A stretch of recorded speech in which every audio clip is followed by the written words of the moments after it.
Bienvenidos a todos los hermanos que ya están reportando sintonía. Gracias a Dios por esta preciosa oportunidad que nos concede. Los capítulos que corresponden el día de hoy, los capítulos 17, 18 y 19 del libro de Números.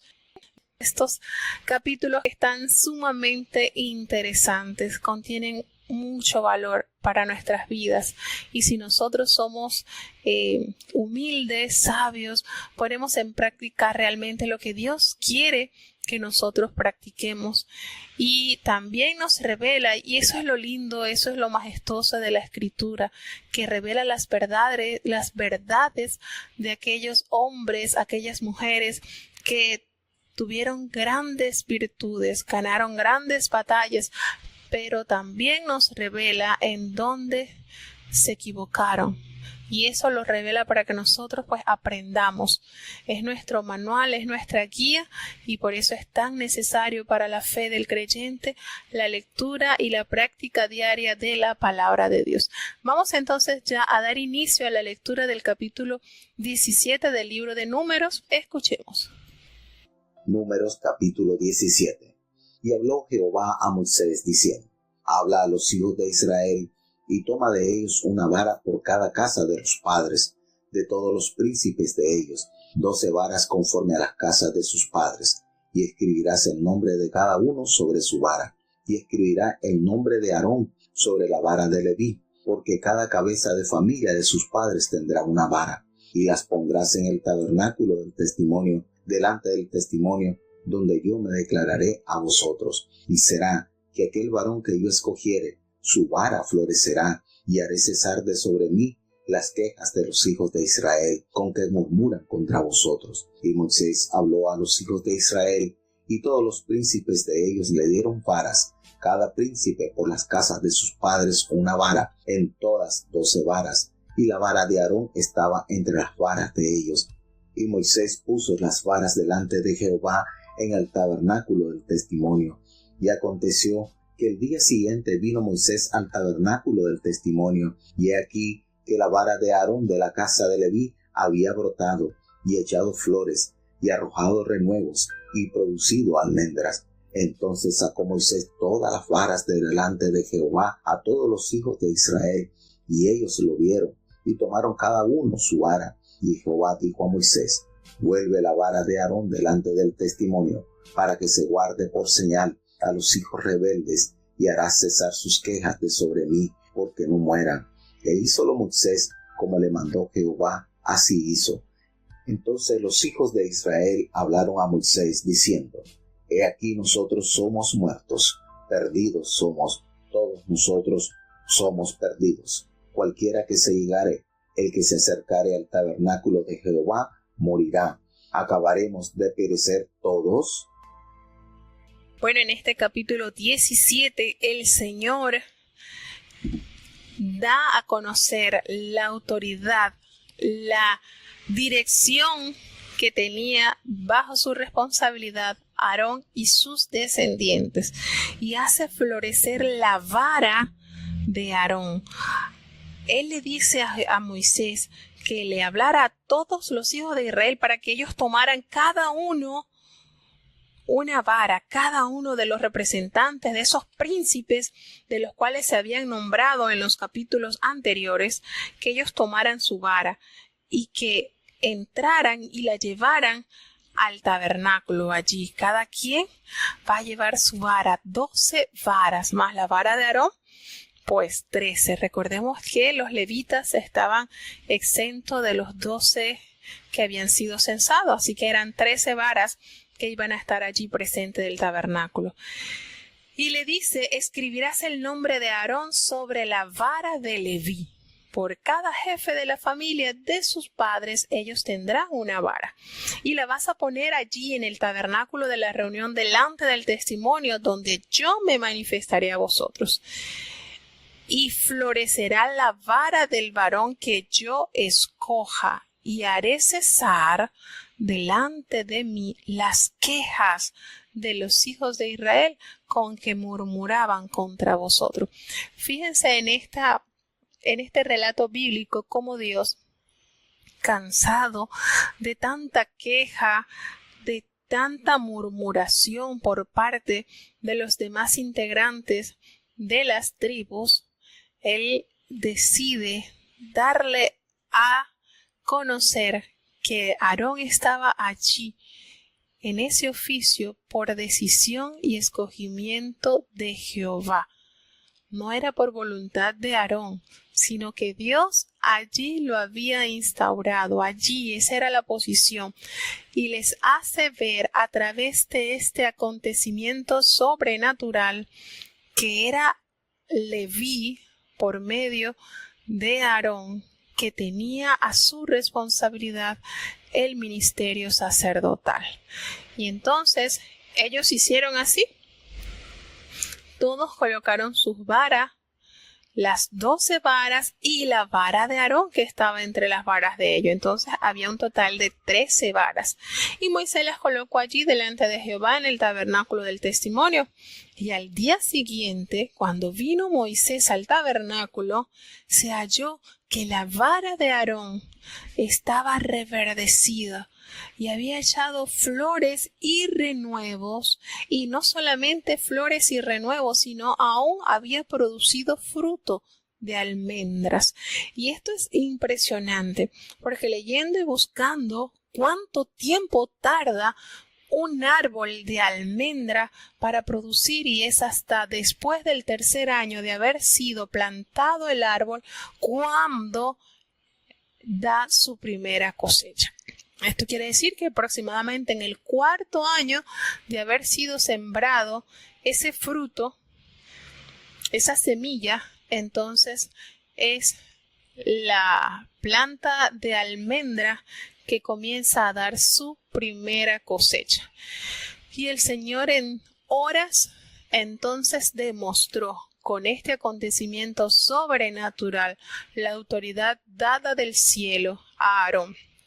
¿Y qué sucedió cuando el resto del pueblo observó esto?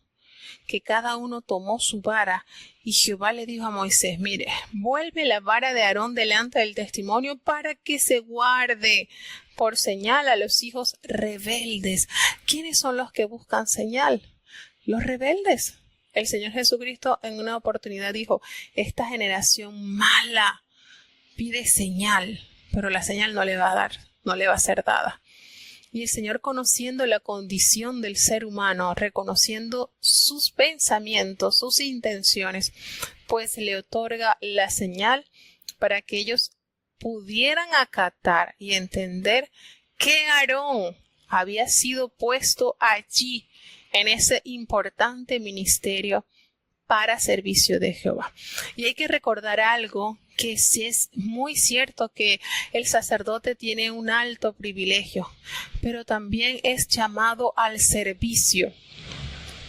Y recordemos que Jesucristo nos enseñó que el que de vosotros quería ser el mayor, el grande, tenía que ser su servidor. Y eso era, a eso estaba llamado el sacerdote, a eso estaba llamado todos los descendientes de Aarón, que iban a trabajar, que iban a laborar en el tabernáculo, a ser servidores, a hacer esa comunión, esa armonía entre Dios y su pueblo.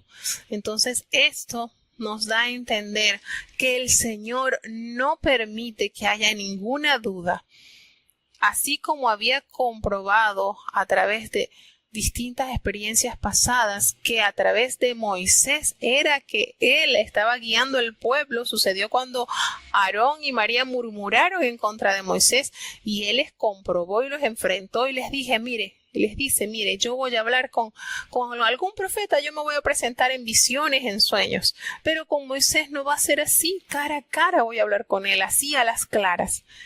Eso comprobó cuál era el uso exclusivo que dio Jehová a Moisés. Y entonces aquí sucede ante el pueblo con el privilegio que Dios le otorgó a Aarón y a sus hijos en el campo sacerdotal.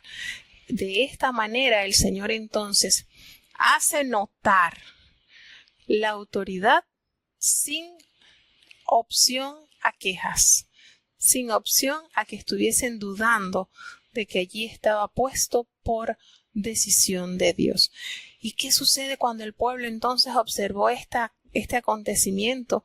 Que la vara reverdeció, floreció e incluso dio su fruto, que este palito lo hace a los 4 años, pues aquí en solo espacio de un día el Señor hizo esta gran maravilla a ojos de su pueblo. Entonces ellos se acercaron, los hijos de Israel, y le dijeron: mira, nosotros somos muertos, perdidos estamos, todos nosotros estamos perdidos. Esa era su condición. Triste y lamentablemente era la condición de esa generación que pereció en el desierto. Y le dice el pueblo: bueno, cualquiera que se acercare al que viniera el tabernáculo de Jehová morirá. Todos nosotros acabaremos también por perecer, todos. Así triste y lamentablemente así fue. La condición de este pueblo era muy deteriorada. No habían sacado a Egipto de su corazón. Ellos habían salido de Egipto, Jehová los había sacado, pero ellos no habían sacado a Egipto de su corazón.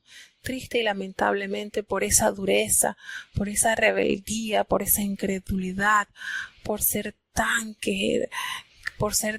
obstinados, tan desagradecidos, no vieron las promesas materializadas en su vida. Vieron las maravillas, sí. Fueron testigos presenciales de las maravillosas obras de Jehová, con las cuales los sacó de la tierra de esclavitud. Pero eso no hizo eco en su alma para poder abrazar con firmeza las promesas que vendrían a heredar si permanecían fieles a la voluntad de Jehová. Así que, lamentablemente, pues el Señor sigue dándole muestras de su amor, de su providencia, pero ellos triste y lamentablemente no estaban preparados. Su corazón en Egipto había quedado. Esa es la triste situación de este pueblo. Vamos entonces a aprovechar de pasar al capítulo 18, donde nos revela los deberes de los sacerdotes y de los levitas. Ya Dios había aquí una vez más confirmado a los ojos del pueblo la autoridad y el rol importante que le había entregado a los descendientes de Aarón. Y ahora les recuerda, es un recordatorio, que era lo que los sacerdotes y los levitas debían hacer, cuáles eran sus funciones. Se las recordaban. ¿Saben por qué? Porque los hombres tendemos a olvidar rápidamente. Escuchemos el capítulo 18 del libro de Números. Números capítulo 18.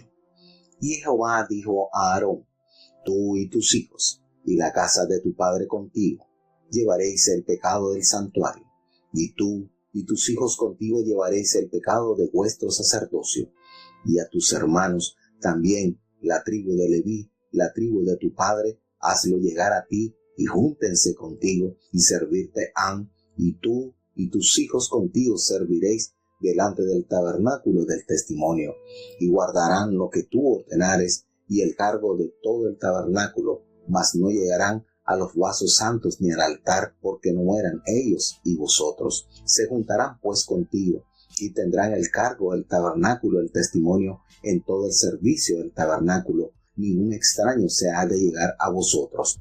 Y tendréis la guarda del santuario y la guarda del altar, para que no sea más la ira sobre los hijos de Israel. Porque he aquí yo he tomado a vuestros hermanos los levitas de entre los hijos de Israel, dados a vosotros en don de Jehová, para que sirvan en el ministerio del tabernáculo del testimonio.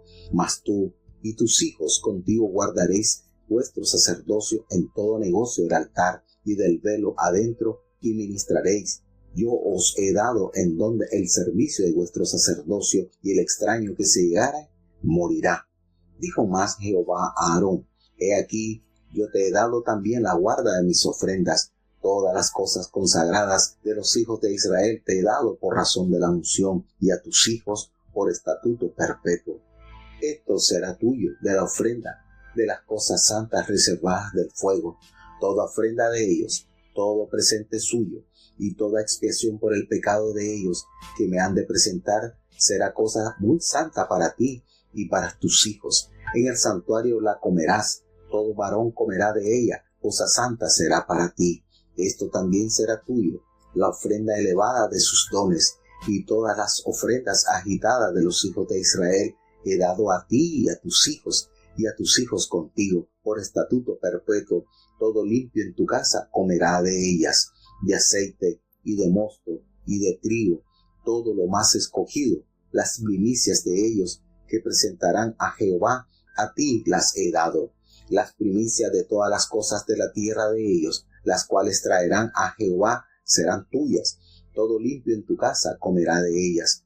Todo lo consagrado por voto en Israel será tuyo. Todo lo que abriere matriz en toda carne que ofrecerán a Jehová, así de hombres como de animales, será tuyo. Mas has de hacer redimir el primogénito del hombre. También harás redimir el primogénito de animal inmundo. Y de un mes harás efectuar el rescate de ellos, conforme a tu estimación, por precio de 5 siclos, al ciclo del santuario, que es de 20 óbolos. Mas el primogénito de vaca, y el primogénito de oveja, y el primogénito de cabra, no redimirás, santificados son. La sangre de ellos rociarás sobre el altar, y quemarás la grosura de ellos, ofrenda encendida en olor suave a Jehová. Y la carne de ellos será tuya, como el pecho de la mecedura, y como la espaldilla derecha será tuya. Todas las ofrendas elevadas de las cosas santas que los hijos de Israel ofrecieren a Jehová, Él has dado para ti y para tus hijos y para tus hijas contigo, por estatuto perpetuo. Pacto de sal perpetuo es delante de Jehová para ti y para tu simiente contigo. Y Jehová dijo a Aarón: de la tierra de ellos no tendrás heredad, ni entre ellos tendrás parte. Yo soy tu parte y tu heredad en medio de los hijos de Israel. Y he aquí, yo he dado a los hijos de Leví todos los diezmos en Israel por heredad, por su ministerio, por cuanto ellos sirven en el ministerio del tabernáculo del testimonio. Y no llegarán más los hijos de Israel al tabernáculo del testimonio, porque no lleven pecado por el cual mueran. Mas los levitas harán el servicio del tabernáculo del testimonio, y ellos llevarán su iniquidad, estatuto perpetuo por vuestras edades, y no poseerán heredad entre los hijos de Israel. Porque a los levitas he dado por heredad los diezmos de los hijos de Israel, que ofrecerán a Jehová en ofrenda, por lo cual les he dicho: entre los hijos de Israel no poseerán heredad.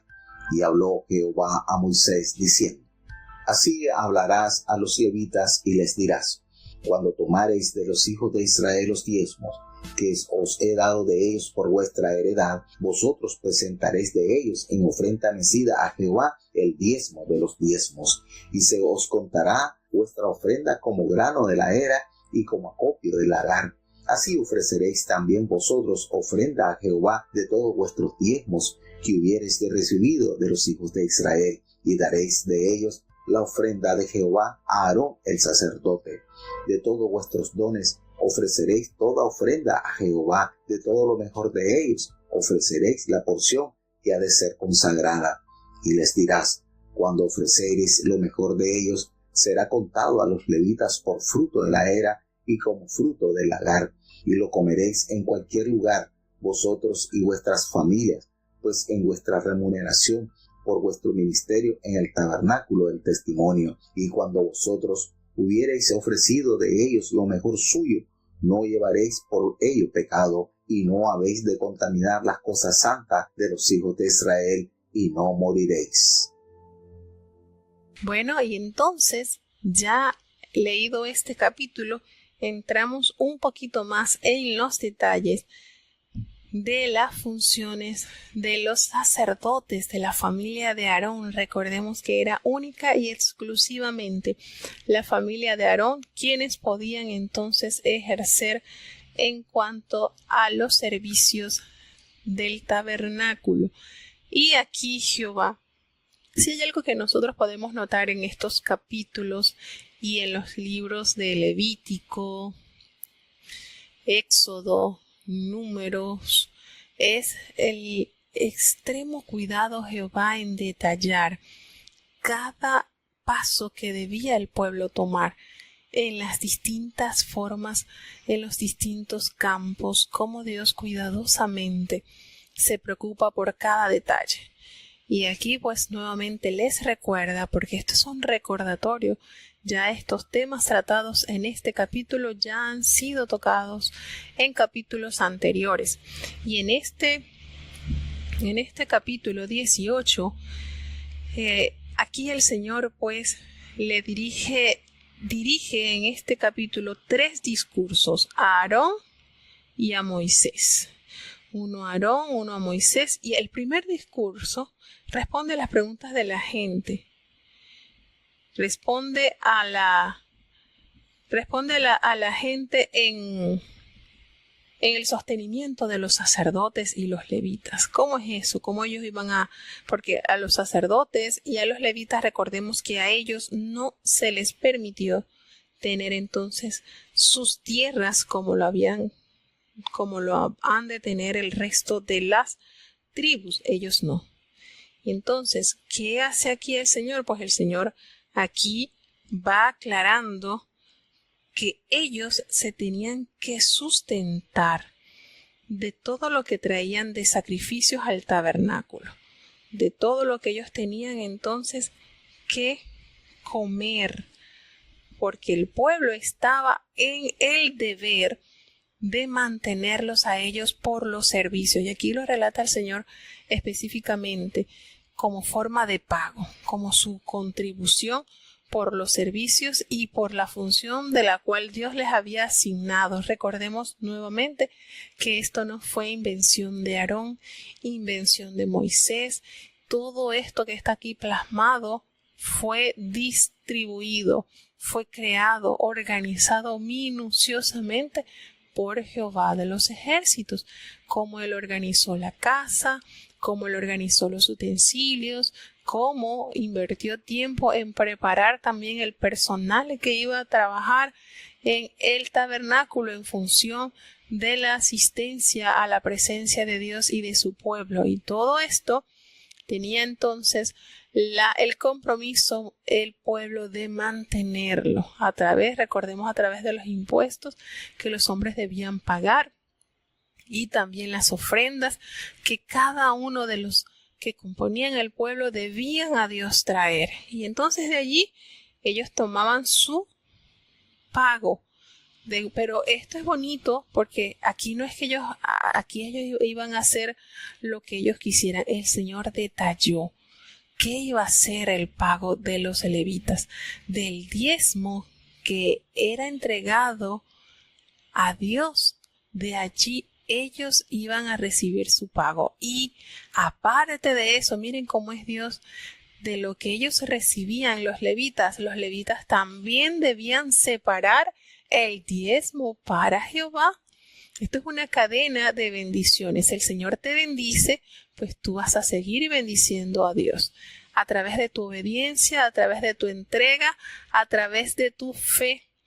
El diezmo implica entonces como que tienes 10 semillitas y vas a comerte 9, pero vas a apartar una semillita para saber que de esa semillita pues seguirás cosechando. Algo así simboliza el diezmo. Entonces con esa semillita tú te aseguras que la estás sembrando en tierra fértil y vas a seguir cosechando, porque esa semillita te va a dar el 100 por 1. Siembras una semillita y tú vas a cosechar más. Y así esto es una cadena de bendición. Esto es como un ciclo, algo así como el ciclo del agua, que todo lo que cae del cielo produce en la tierra y recibes bendición, y tú regresas y envías a Dios. Y esto es un ciclo que no se detiene si nosotros somos constantes y fieles. Entonces aquí Dios le dice a los levitas que ellos van a recibir parte de su manutención con los diezmos, pero que los levitas también debían dar sus diezmos. Y entonces esto es maravilloso, saber cómo el Señor va organizando y va educando al pueblo para esta forma de vida, porque todo esto, hermano, que se está enseñando era novedoso. Recordemos que el pueblo vivió 400 años en Egipto y estaba como un pueblo esclavo. Ellos no tenían esto en funcionamiento como tal. Se está formando una nación y el Señor le está dando las leyes y los estatutos por los cuales ellos se debían regir. Y entonces aquí le señala cuidadosamente a los levitas qué eran lo que tenían ellos para comer, cuáles eran las presas, las partes de los animales que eran sacrificados para ellos comer. Y aquí entonces radica lo que es la obediencia de Dios, de los levitas y de los sacerdotes hacia Dios. Si ellos no cumplían esto que Dios les estaba prescribiendo, pues ellos caían en desobediencia y en pecado, porque recordemos que el pecado es desobediencia. Y entonces en ellos Dios le va dando a entender el sostenimiento de los sacerdotes y de los levitas, teniendo en consideración que ellos no iban a recibir lotes de tierra. Su herencia era Jehová, y así se lo pronunció Jehová en varias oportunidades. Entonces, la especial situación de los aaronitas y de los levitas no les iba a autorizar a ellos a actuar incorrectamente dentro de su sagrada misión, porque era una misión sumamente elevada. El estar allí ministrando a Dios entre el pueblo, eso era un gran privilegio. Esto más bien reafirmaba lo que se dice en los capítulos 3 y 5 sobre el tabernáculo del testimonio. La condición sacerdotal de los aaronitas es un don de servicio, y esto nos quiere decir que para ellos tenían muchos derechos, claro que sí, pero también tenían muchos deberes, y su función sacerdotal traería bendición al pueblo, y el propósito por el cual Dios los había escogido era para que ellos fueran sus siervos. Que ellos fueran siervos del Altísimo. Y cuando nosotros ahondamos un poquito en la función, en cómo Dios acomodó esta familia al servicio del tabernáculo, y cómo Dios también reafirmó a los levitas en las distintas funciones porque los dividió de una manera sumamente organizada, logramos entender un poco la condición en que se encontraban estos funcionarios religiosos, los sacerdotes y los levitas. ¿Por qué les hago esta aclaratoria? Porque cuando Jesucristo les propuso en el Evangelio de San Lucas capítulo 10 la parábola del buen samaritano, aquí Jesucristo le estaba haciendo como una radiografía a la condición actual en la época de Jesucristo, cómo estaban ellos. Porque él al ilustrar esta parábola les estaba diciendo que ellos no estaban cumpliendo con la función para lo cual Jehová los había puesto. ¿Por qué? Porque ellos debían servir al pueblo. Y entonces él les da a conocer cuando aquel y les presenta por orden, digamos, por orden de relevancia, aquel sacerdote que pasa hacia un lado y ve al herido, pero no le tiende la mano. Y luego pasa el levita y ve al herido y también evita para poderle extender la mano. Entonces, con esto, el Señor Jesucristo le estaba a ellos denunciando la condición en que ellos estaban, porque aquí en estos capítulos nos revela cuál era la función de ellos. Era función para servir al pueblo, y no solamente dentro del tabernáculo. Recordemos que ellos también iban a ejercer como médicos, porque el Señor los preparó a ellos para que estuviesen pendientes de una enfermedad contagiosa como la lepra y como enfermedades de la piel. Todo esto era un cuidado riguroso y el Señor los había preparado para esta gran misión. Entonces no era solamente el servir dentro del templo. Su servicio se ampliaba por los distintos lugares donde ellos estaban. Y esto, cuando usted lee estos capítulos y se da cuenta, oye, pero ellos tenían mucho privilegio. Sí, Dios les había dado a ellos el privilegio de servir en el templo, pero también fuera. Pero también el pueblo, las 12 tribus, estaban en la obligación de mantenerlos a ellos, de velar por su provisión, de velar por su salario, porque a ellos no les faltara nada, pero también Jehová requería en ellos ese gran amor por el pueblo de Dios. Ellos debían velar por enseñar los mandamientos de Dios.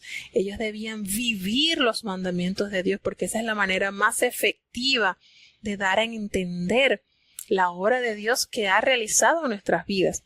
Porque como dice por allí un refrán, las palabras se oyen, pero los hechos hablan. Y entonces el Señor Jesucristo les detalla lo falto, lo alejado que estaban de la proyección de Jehová cuando Jehová organizó esta familia, porque fue una familia, fue toda la familia de Aarón. Y fue los descendientes de Leví que estaban entonces con el alto honor y gran compromiso de servir al pueblo. Y más adelante nosotros nos damos cuenta, miren, cuando nosotros leemos las censuras de Jesucristo hacia los levitas, hacia los fariseos, hacia todas estas sectas religiosas, nos damos cuenta qué tanto se habían alejado ellos del proyecto inicial del Jehová, que todo estaba allí escrito cuidadosamente cual manual de instrucciones para que ellos con toda delicadeza, con abnegación y con amor cumplieran con la fiel ordenanza del Señor. Y los alabó en un sentido, sí los alabó porque ellos entendían muy bien la ley, pero no la vivían.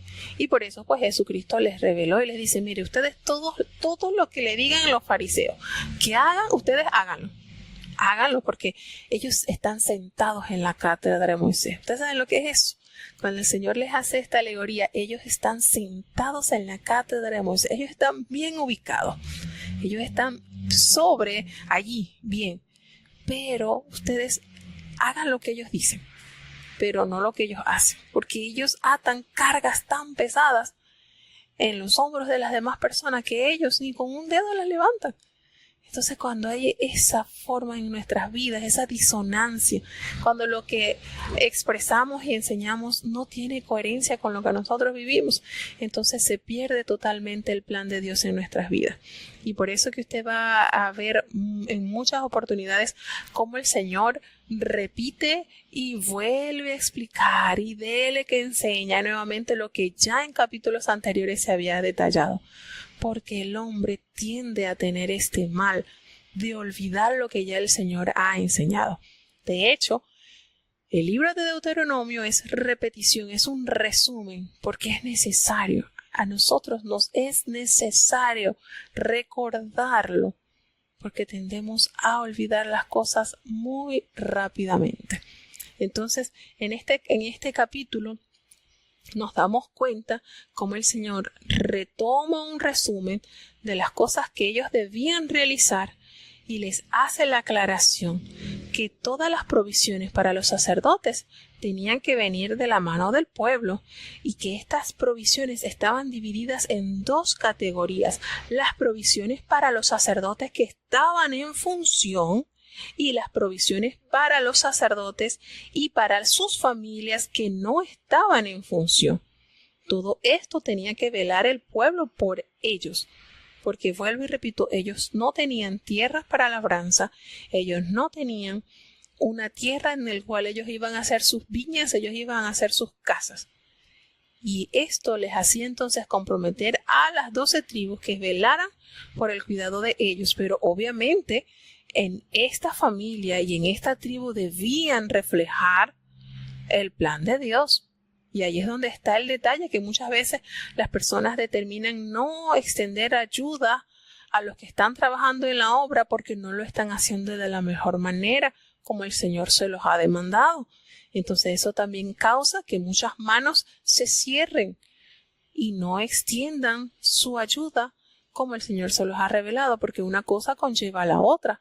Ellos estaban comprometidos en el ministerio que Dios les había asignado y el pueblo también en sustentarles en el ministerio. Pero hay situaciones que pasan que hacen que estas planificaciones o estos proyectos de Dios no se lleven a cabo por la dureza del corazón de las personas.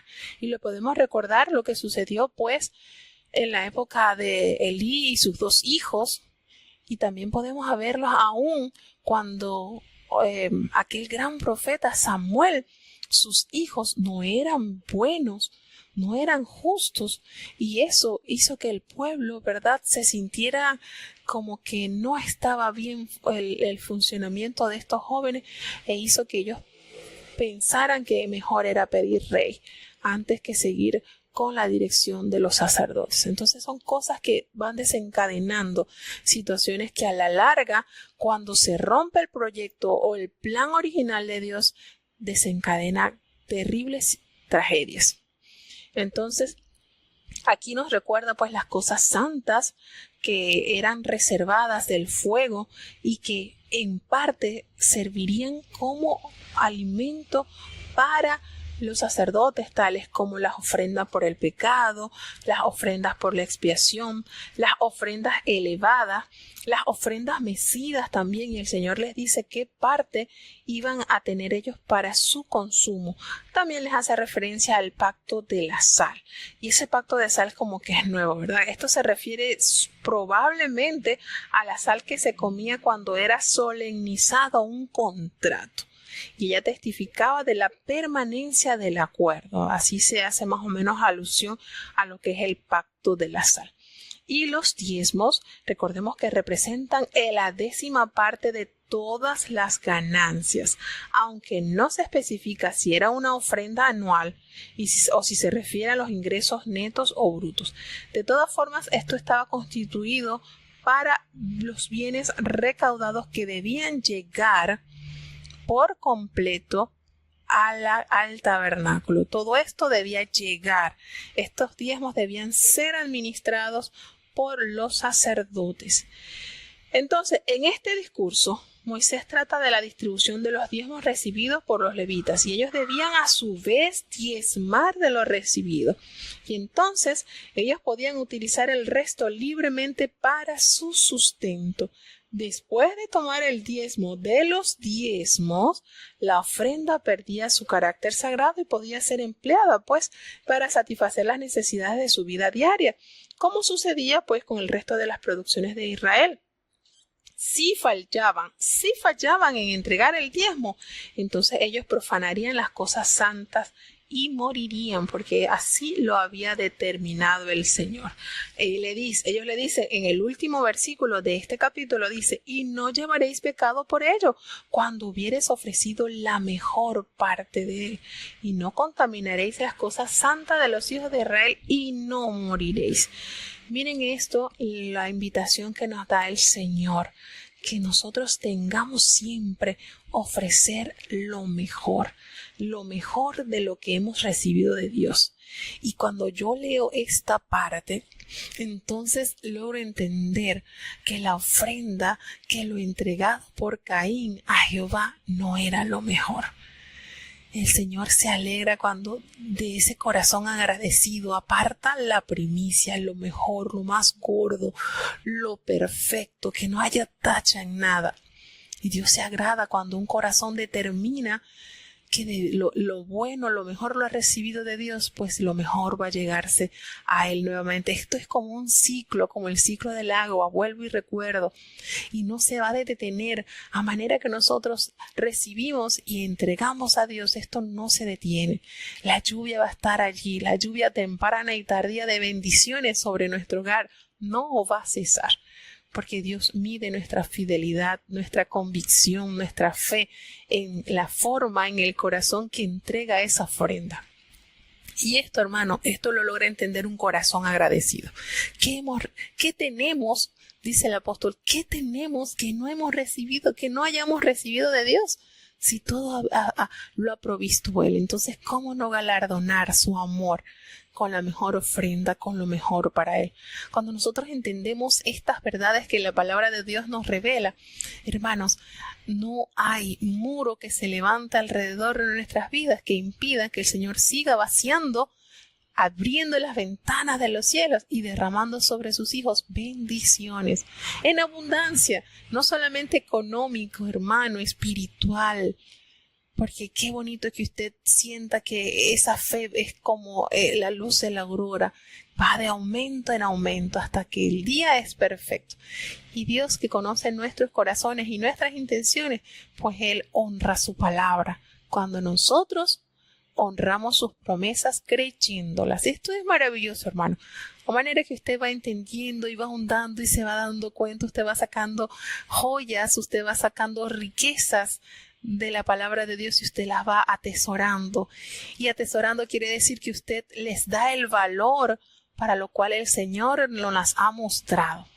Y esto hace en nosotros que nosotros podamos vivir plácidamente, confiados en la palabra de Dios, en su voluntad, en sus promesas.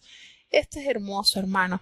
Y qué bonito de verdad que la palabra de Dios se vuelve en nosotros como ese escudo, que vendrán a lanzarnos dardos el enemigo, pero con la palabra de Dios pues los detenemos porque estamos bien cimentados en hacer su voluntad. Vamos entonces ya a conocer el capítulo 19 del libro de Números. Números capítulo 19. Y Jehová habló a Moisés y a Aarón diciendo: Esta es la ordenanza de la ley que Jehová ha prescrito, diciendo: Di a los hijos de Israel que te traigan una vaca bermeja perfecta, en la cual no haya falta, sobre la cual no se haya puesto yugo, y la daréis a Eleazar el sacerdote, y él la sacará fuera del campo, y harála degollar en su presencia. Y tomará a Eleazar el sacerdote de su sangre con su dedo, y rociará hacia la delantera del tabernáculo del testimonio con la sangre de ella 7 veces. Y hará quemar la vaca ante sus ojos, su cuero y su carne y su sangre, con su estiércol hará quemar. Luego tomará el sacerdote palo de cedro, e hisopo, y escarlata, y lo echará en medio del fuego en que arde la vaca. El sacerdote lavará luego sus vestidos, lavará también su carne con agua, y después entrará en el real, y será inmundo el sacerdote hasta la tarde. Asimismo, el que la quemó lavará sus vestidos en agua, también lavará en agua su carne, y será inmundo hasta la tarde. Y un hombre limpio recogerá las cenizas de la vaca, y las pondrá fuera del campo en lugar limpio, y las guardará la congregación de los hijos de Israel para el agua de separación. Es una expiación. Y el que recogió las cenizas de la vaca lavará sus vestidos, y será inmundo hasta la tarde, y será a los hijos de Israel y al extranjero que peregrina entre ellos por estatuto perpetuo. El que tocare muerto de cualquiera persona humana 7 días será inmundo. Este se purificará al tercer día con aquesta agua, y al 7º día será limpio, y si al tercer día no se purificare, no será limpio al 7º día. Cualquiera que tocare en muerto, en persona de hombre que estuviere muerto, y no se purificare, el tabernáculo de Jehová contaminó, y aquella persona será cortada de Israel, por cuanto el agua de la separación no fue rociada sobre él. Inmundo será, y su inmundicia será sobre él. Esta es la ley para cuando alguno muriere en la tienda, cualquiera que entrare en la tienda, y todo lo que estuviera en ella, será inmundo 7 días. Y todo vaso abierto, sobre el cual no hubiere tapadera bien ajustada, será inmundo. Y cualquiera que tocare en muerto a cuchillo, sobre la haz del campo, o en muerto, o en hueso humano, o en sepulcro, 7 días será inmundo. Y para el inmundo tomarán de la ceniza de la quemada vaca de la expiación, y echarán sobre ella agua viva en un vaso. Y un hombre limpio tomará hisopo, y mojarálo en el agua, y rociará sobre la tienda, y sobre todos los muebles, y sobre las personas que allí estuvieren, y sobre aquel que hubiere tocado el hueso, o el matado, o el muerto, o el sepulcro. Y el limpio rociará sobre el inmundo al tercero y al 7º día, y cuando lo habrá purificado al día 7º, él lavará luego sus vestidos, y asimismo se lavará con agua, y será limpio a la tarde. Y el que fuere inmundo, y no se purificare, la tal persona será cortada de entre la congregación, por cuanto contaminó el tabernáculo de Jehová. No fue rociada sobre él el agua de separación, es inmundo, y les será por estatuto perpetuo. También el que rociare el agua de la separación lavará sus vestidos, y el que tocare el agua de la separación será inmundo hasta la tarde, y todo lo que el inmundo tocare será inmundo, y la persona que lo tocare será inmunda hasta la tarde. Bueno, ya llegamos entonces al último capítulo para el día de hoy, pero qué lindo es ir avanzando en cuanto a lo que la palabra nos va mostrando. Y en este capítulo se hace alusión a las leyes para la purificación. Aquí contiene una cantidad de instrucciones sobre el agua que se iba a utilizar para la purificación de las personas que se ponían en contacto con los cadáveres. Recordemos que en esta trayectoria del pueblo, debido a sus constantes quejas, murmuraciones, el Señor determinó que esa generación no entraría a la gran Canaán, a la tierra prometida. Y era constante debido a eran las obras de la carne que manifestaba este pueblo. Y esas obras lo catapultaban al castigo. Entonces, ¿qué mandó Jehová entonces? Que agarrara una vaca. Miren cómo Dios va armándose de una manera cuidadosa y va armando una vaca roja, una vaca bermeja, que es roja, y explica que debían quemarla ante sus ojos. El cuero, la carne, la sangre, con su estiércol, todo eso lo iban a quemar. Y que el sacerdote iba a tomar madera de cedro, hisopo y escarlata y lo iba a echar en medio del fuego en donde arde la vaca. Este era el rito que el Señor había provisto para la purificación de aquellas personas que habían tenido contacto con alguna persona muerta. Recordemos que esto era el día a día en este pueblo, porque caían castigados por plagas, por distintas manifestaciones que Dios en su santidad no toleraba. Y ellos mismos, debido a sus obras, eran consumidos. Y fue la sentencia del Señor. Todos iban a quedar postrados en el desierto. Entonces, con este acto, aquí se demuestra que Dios no está al lado de la muerte y que ellos tenían que tener ese lugar apropiado en esta descripción de este capítulo. Nos da a entender que este rito debían tenerlos ellos muy en consideración para ellos estar limpios, purificados, no contaminar así el tabernáculo de Jehová. No debían estar contaminados. Ellos estaban contaminados porque habían tocado a algún pariente, alguna persona, algún vecino cercano, había caído pues y había muerto. Entonces ellos debían purificarse con esto que Dios les había ordenado. Entonces aquí en esta práctica, Eleazar, que es el hijo de Aarón, ejecuta este rito que producen las cenizas. Y esto se considera que fue así, pues porque el Señor no tomó en cuenta a Aarón, porque Aarón, recordemos que era el que ejercía el sacerdocio máximo en esta época. Y entonces manda a Eleazar que realice esto para evitar así que Aarón se contaminara y algún peligro, ¿verdad? Evitar así peligro de incurrir en alguna iniquidad y que pudiera Aarón morir en el desempeño como sacerdote. Entonces, recordemos que para él entonces Eleazar aún no realizaba el sacrificio con sus propias manos. Él estaba ensayándose. Ni Eleazar participaba en holocaustos para evitar pues cualquier contacto con un animal muerto debido a que debía retornar al tabernáculo y rociar con la sangre la parte delantera. Entonces, estos materiales que se mencionan aquí, ¿verdad? De lo que es madera de cedro, hisopo y escarlata, todo esto que se hace referencia aquí en el versículo 5 de este capítulo, nos hace recordar a lo que se usaba también para la limpieza de un leproso. Y entonces aquí se mencionan estos ingredientes que se iban a utilizar también en el material de lo que era el agua que se iba a preparar con lo del asunto de la vaca roja. Aquí tenemos entonces que estos ritos, pues las personas que se habían contaminado debían pasar por este rito de purificación. Ellos tenían que someterse a esto.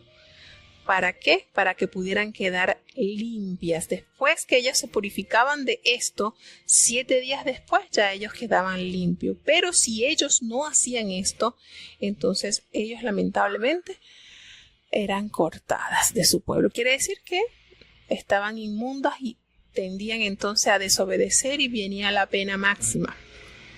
Entonces, en este capítulo, pues nos queda claro que no hay armonía de Dios con la muerte. No debían estar los israelitas contaminados. Y si se contaminaban, había entonces el antídoto que Dios había formulado para que ellos pudieran, después de haber hecho este rito, entonces ellos podían quedar limpios después de los 7 días. Entonces, en el versículo 14 nos dice: esta es la ley para cuando alguno muera en la tienda, cualquiera que entre en la tienda, y todo el que esté en ella será inmundo 7 días. Entonces, esto era el pan nuestro de cada día en este pueblo, en esa trayectoria por el desierto, porque eran consecutivas las personas que morían. Y una vez que estaba el cadáver allí en la tienda, pues ya todo quedaba contaminado. Entonces el Señor organiza esto para que de esa manera estas personas que estaban alrededor de estos cadáveres, pues lograban lavarse, y a los 7 días de haberse lavado, pues ellos quedaban limpios. De esta manera, pues Dios manteniendo un orden y una higiene para el mejor funcionamiento de su pueblo. Vuelvo y les recalco, cuando usted se comienza a entrar en estas páginas, que al principio uno de repente se le hace un poquito fastidioso porque tantas leyes, tantas cosas que a veces hay, pero hermano, cuando usted empieza y se da cuenta de las bendiciones de Dios, Él es muy cuidadoso en todos los detalles para el buen funcionamiento de su pueblo. Y bueno, ya llegamos al final, ya estamos terminando, se nos fue la hora súper rápido. Vamos a tener la oración. Recordemos que la fe viene por el oír, y el oír la palabra de Dios. Así que en estas transmisiones de la Biblia, de la lectura bíblica, nuestra fe debe ir aumentando, porque para eso Dios la envió. Entonces, muy agradecido de Dios.